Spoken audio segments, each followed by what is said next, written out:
ಕುಮಾರಸ್ವಾಮಿ, ಬಸವರಾಜ ಬೊಮ್ಮಾಯಿ, ಪ್ರಹ್ಲಾದ್ ಜೋಶಿ ರಾಜ್ಯದಿಂದ ಮೂವರಿಗೆ ಒಕ್ಕಲಿಗ, ಲಿಂಗಾಯತ, ಬ್ರಾಹ್ಮಣ ಫಾರ್ಮುಲಾದ ಅಡಿಯಲ್ಲಿ ಮೂವರಿಗೆ ಮಂತ್ರಿಗಿರಿ ಇವಾಗ ಸಿಗುತ್ತಾ ಇದೆ. ಕರ್ನಾಟಕದಿಂದ ಮೂವರಿಗೆ ಅದೃಷ್ಟ. ಒಟ್ಟು 19 ಸ್ಥಾನಗಳನ್ನು ಬಿಜೆಪಿ ಮತ್ತು ಜೆಡಿಎಸ್ ಗೆದ್ದಿರ್ತಕ್ಕಂಥದ್ದು. 19ರ ಪೈಕಿ ಈಗ ಒಟ್ಟು 3 ಜನರಿಗೆ ರಾಜ್ಯದಿಂದ ಅದೃಷ್ಟ ಸಿಗ್ತಾ ಇದೆ. ಪ್ರಹ್ಲಾದ್ ಜೋಶಿ ಅವರು ಸಹಜವಾಗಿ ಕಳೆದ ಬಾರಿ ಕೂಡ ಮೋದಿ ಕ್ಯಾಬಿನೆಟ್ನಲ್ಲಿ ಇದ್ದರು, ಸಂಪುಟ ದರ್ಜೆ ಮಂತ್ರಿ ಆಗಿದ್ದರು. ಅನಂತಕುಮಾರ್ ನಂತರ ಆ ಸ್ಥಾನವನ್ನು ತುಂಬುತ್ತಾರೆ ಅಂತಕ್ಕಂಥ ನಂಬಿಕೆ ಮೋದಿಯವರ ಆಪ್ತ ವಲಯದಲ್ಲಿ ಗುರುತಿಸ್ಕೊಂಡಿರ್ತಕ್ಕಂಥವ್ರು. ಇನ್ನು ಬಸವರಾಜ ಬೊಮ್ಮಾಯಿ ಅವರು ಮಾಜಿ ಮುಖ್ಯಮಂತ್ರಿಗಳು, ಜೊತೆಗೆ ಅವರು ನನಗೆ ಟಿಕೆಟ್ ಬೇಡ ಬೇಡ ಅಂದಿದ್ದೆ, ಬಲವಂತವಾಗಿ ಕೊಟ್ಟರು ಅಂತ ಹೇಳ್ತಾ ಇದ್ರು. ಹಾವೇರಿ ಲೋಕಸಭಾ ಕ್ಷೇತ್ರದಿಂದ ಗೆದ್ದಿದ್ದಾರೆ, ಅವರು ಕೂಡ ಮಂತ್ರಿ ಆಗ್ತಾ ಇದ್ದಾರೆ. ಜೊತೆಗೆ ಜೆಡಿಎಸ್ನಿಂದ ಮಾಜಿ ಮುಖ್ಯಮಂತ್ರಿ HD ಕುಮಾರಸ್ವಾಮಿ.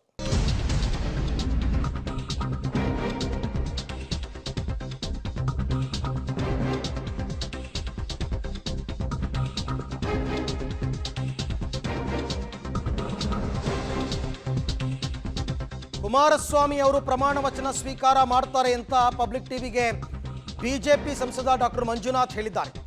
ಮೋದಿ 3ನೇ ಅವಧಿಗೆ ಪ್ರಧಾನಮಂತ್ರಿ ಆಗ್ತಿರ್ತಕ್ಕಂಥದ್ದು ಅತ್ಯಂತ ಸಂತೋಷ.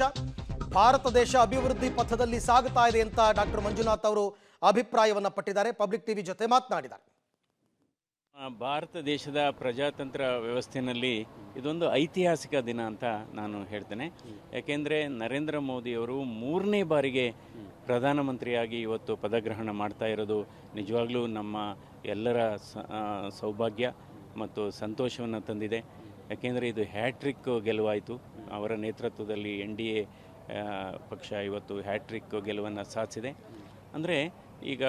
ಈಗ ಸನ್ಮಾನ್ಯ ಕುಮಾರಸ್ವಾಮಿ ಅವರು ಇವತ್ತು ಪ್ರಮಾಣ ವಚನ ಸ್ವೀಕರಿಸಲಿದ್ದಾರೆ ಅನ್ನೋದು ಅದು ಇನ್ನೊಂದು ಬಹಳ ಸಂತೋಷದ ವಿಚಾರ.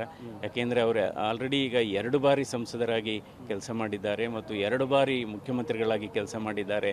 ಸೊ ಹೀಗಾಗಿ ಅಂಥವರು ಸಚಿವ ಸಂಪುಟದಲ್ಲಿದ್ದರೆ ರಾಜ್ಯಕ್ಕೆ ಮತ್ತು ರಾಷ್ಟ್ರಕ್ಕೆ ಬಹಳ ಸಹಾಯ ಆಗುತ್ತೆ. ಯಾವಾಗಲೂ ಜನರ ಪರವಾಗಿ ಯೋಚನೆ ಮಾಡತಕ್ಕಂಥ ವ್ಯಕ್ತಿ. ಸೊ ಅದು ಒಂದು ಬಹಳ ಸಂತೋಷದ ವಿಚಾರ. ಡಾಕ್ಟರ್ ಮಂಜುನಾಥ್ ಅವರು ಮಾತನಾಡ್ತಾ ಇದನ್ನು ಕ್ಲಿಯರ್ ಮಾಡಿದ್ದಾರೆ. ಕುಮಾರಸ್ವಾಮಿ ಅವರು ಪ್ರಮಾಣ ವಚನ ಸ್ವೀಕಾರ ಮಾಡ್ತಾರೆ ಅಂತಕ್ಕಂಥದ್ದು. ಜೊತೆಗೆ ಮೋದಿಯವರು 3ನೇ ಬಾರಿಗೆ ಪ್ರಧಾನಮಂತ್ರಿ ಆಗ್ತಾ ಇರೋದು ಇದು ಪ್ರಜಾತಂತ್ರ ವ್ಯವಸ್ಥೆಯಲ್ಲಿ ಒಂದು ಐತಿಹಾಸಿಕ ದಿನ, ಮರೆಯಲಾಗದ ದಿನ ಅಂತಕ್ಕಂಥ ಅಭಿಪ್ರಾಯ ಪಟ್ಟಿದ್ದಾರೆ. ಹಾಗೆ ನೋಡೋಕೆ ಹೋದರೆ ಡಾಕ್ಟರ್ ಮಂಜುನಾಥ್ ಅವರ ಹೆಸರು ಕೇಳಿ ಬರ್ತಾ ಇತ್ತು. ಬಟ್ ಸದ್ಯಕ್ಕೆ ಅವರಿಗೆ ಈಗ ಕರೆ ಯಾವುದು ಬಂದಿಲ್ಲ. ನೋಡೋಣ ಮುಂದಿನ ಹಂತದಲ್ಲಿ ಸಿಗಬಹುದು.